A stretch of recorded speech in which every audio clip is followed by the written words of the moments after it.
you guys ever wanted to solo a dungeon, or even maybe solo that new legendary Seraph Shield mission that we have currently in Destiny 2? If so, then this is probably the build for you. It has amazing survivability, an amazing ad clear, and some pretty good DPS for dealing with those higher health targets. So, we're going to go over all of that after a quick word from our sponsors.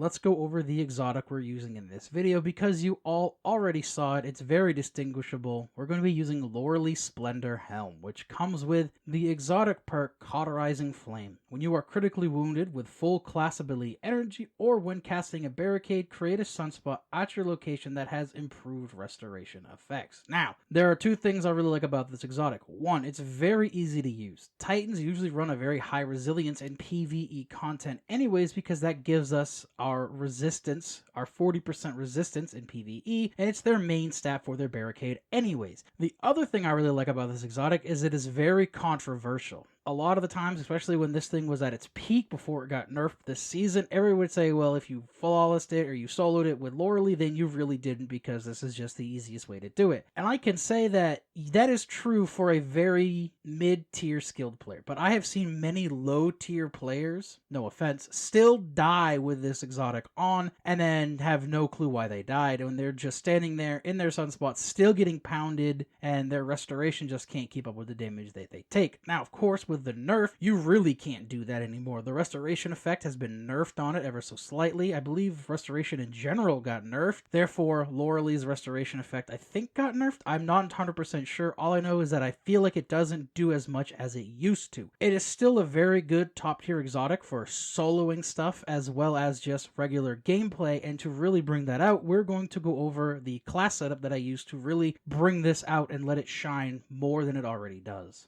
The first thing we're going to look at is Soul Invictus. Solar ability Final Blows, Hammer of Soul impacts, and defeating scorched targets creates sunspots. Your abilities regenerate faster and your super drains more slowly while standing in a sunspot. Sunspots apply scorch and deal damage to targets inside. Entering a sunspot applies restoration. Now, these sunspots are different than the one that's created by Loreley's, as these give you just the base restoration, whatever it is. However, you can just walk in and out of them and still get the benefits of your restoration. The biggest thing that I like about Soul Invictus is the regeneration you get to your abilities is so good. One of my favorite builds in this game is running a Titan with Soul Invictus and Heart of Inmost Light because you almost always have your abilities between the two of them. But in this case, we're going to use it to get back our barricades faster, or even our grenades if we're running our healing grenades, because those are a very large part of this build, being able to throw healing grenades down. Now, I ran other grenades. I'm going to go over that later because I just don't like healing grenades. I like the lethality of our other grenades, but Soul Invictus is an amazing thing you're going to want to run with this particular build. Adds a lot of survivability and a lot of ad clear because ads will just run at you.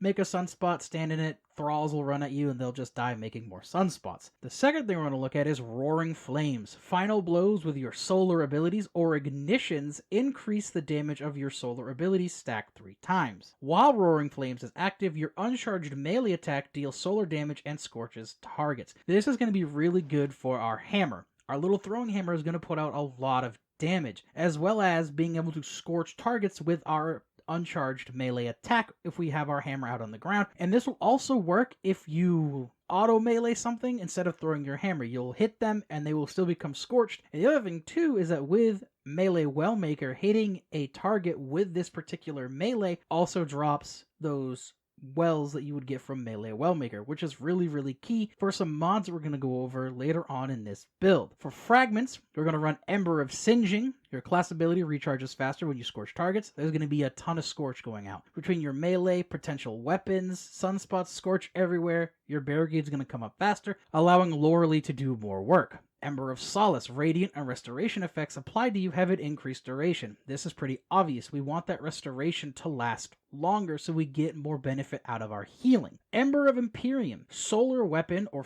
ability Final Blows extend the duration of restoration and radiant effects applied to you. -10 resilience. But -10 resilience does suck. Obviously, you can change that with your armor mods and whatnot, but this is really good too. During my run through with this build, I was using my Callus mini tool with Unrelenting. So between Unrelenting and the restoration from my Sunspots or Loreley plus Ember of Imperium, I almost always had restoration and it kept me alive so good. I can't praise the combination of these particular mods, these fragments, and these weapons enough. It was very, very nice. And finally, we have Ember of Char. Your solar ignition spreads Scorch to affected targets with a +10 to Discipline. The amount of Scorch we're going to be spreading is going to be enough to stack up to get to that ignition point, and that'll allow targets to become scorched. It'll feed back into Ember of Singeing and feed back into making sunspots, allowing you to have a pretty good and solid gameplay loop of just killing targets, getting your abilities back, and then just if you get caught out with your pants down or whatever, Loreley is going to save you. Just be mindful that that sunspot created by Loreley's isn't going to always save you. If you're gonna get one shot, you're gonna get one shot. Loreley's won't pop, so just keep that in mind. And with that, let's go over a few weapon recommendations I give for this build, because there are some pretty good ones you can use. The first weapon we're going to talk about is the Callus mini tool that I mentioned previously. My Callus mini tool has Incandescent and Unrelenting. It's level like 101. It is probably one of my favorite crafted guns I currently own. It pairs so well with this build. Incandescent makes things scorched, therefore we can make sunspots for Sol Invictus to work, give us more restoration, and Unrelenting is fantastic because we get health back for every like 3 kills or something that we get. So we can get health back from this restoration from the sunspots we make from Incandescent, and then we can get health back from just killing things with the Unrelenting perk. Another thing that is actually really cool to keep in mind is that any of the Valve the Disciple weapons are really good for this build too, because they have the Soul Drinker perk, which when you reload you get health back based around the number of hits you get. Now, the only solar version of these weapons is the Linear Fusion Rifle, which I used for this just to showcase it, but you can obviously use the Submachine Gun,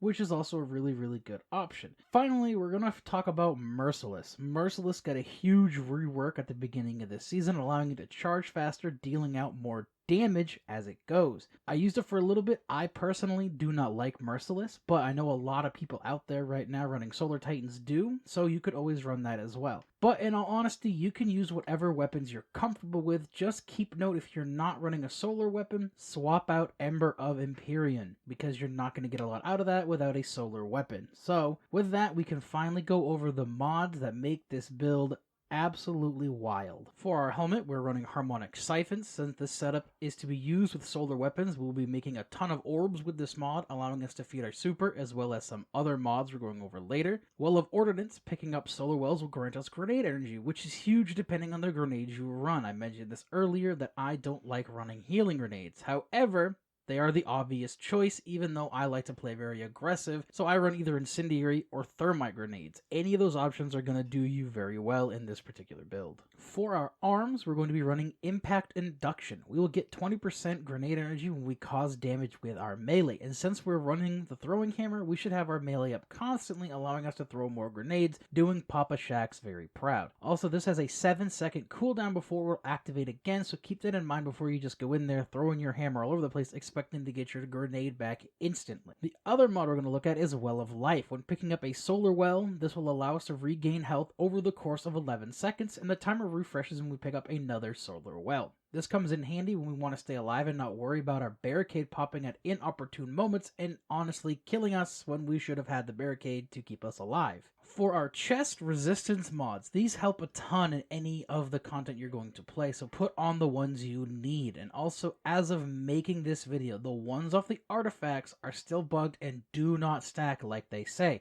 I've seen a ton of people saying like, oh, run 2 of these and you're covered for most. No, they do not stack right now. They are bugged. Do not run them. Run 1 of them and then run another thing that you're going to need, like sniper resistance, for example. The other mod on this chest plate is going to be Bountiful Wells. This will allow us to make 2 solar wells, and we do make them, allowing us to get more grenade energy back from Well of Ordnance, which can help you stay alive longer depending on the grenade, and it's also going to feed back into all of our abilities just because of the way that wells work. For our legs, we put Recuperation and Innervation on them because Recuperation is going to give us some health every time we pick up an orb Orbit innervation is going to be giving us grenade energy back every time we pick up an orb. This is going to help us stay alive in the front of A, we're going to get more health, and B, if you're running those healing grenades, you're going to get more healing out of them, keeping yourself alive longer. The other thing that we're going to be running on our legs is the thing that helps us feed every other mod, which is Melee Wellmaker. Melee kills will now drop us our solar wells, and with the throwing hammer being able to be picked up off the ground, we should almost always have it in order to make solar wells to feed our Well of Life and Well of Ordnance. Also, if you lose it, it won't be that big of a deal for two reasons. One, the cooldown benefits from Sol Invictus, and two, as long as you have Roaring Flames active, your regular uncharged melee is going to count for Melee Wellmaker, giving you those wells, enabling you to feed into your mods, and being able to keep this build going without the need of the throwing hammer. On our mark, we have some of the most important mods for this particular build, the first of which being Solo Operative. Since this is a solo build, this mod is perfect. While being the only one in your fire team, you gain a 15% buff to everything, weapons, abilities, supers, as well as stacking with other buffs like Font of Might and Radiant if you want to go that route as well. The other mod on our mark is going to be Weaken Clear. To go along with our 15% buff, let's be able to give out a 15% debuff by simply hitting targets with a grenade launcher. And for soloing content, blinding grenade launchers are very helpful. So while running a blinding grenade launcher, we may as well be able to hit things with Weaken Clear, debuff them for 15%, and make those higher health targets and potentially champions a lot easier to deal with. So with that, that is the end of our solo Titan build video, and I would please ask for you to subscribe as I'm still trying to get to 575 before Lightfall, and we're closing in on that very, very quickly. I hope that you can take something from this build and make it your own and use it to potentially solo Operation Seraph Shield. Check out those links down in the description for our sponsor as well as our Discord, and I hope you all have a good week.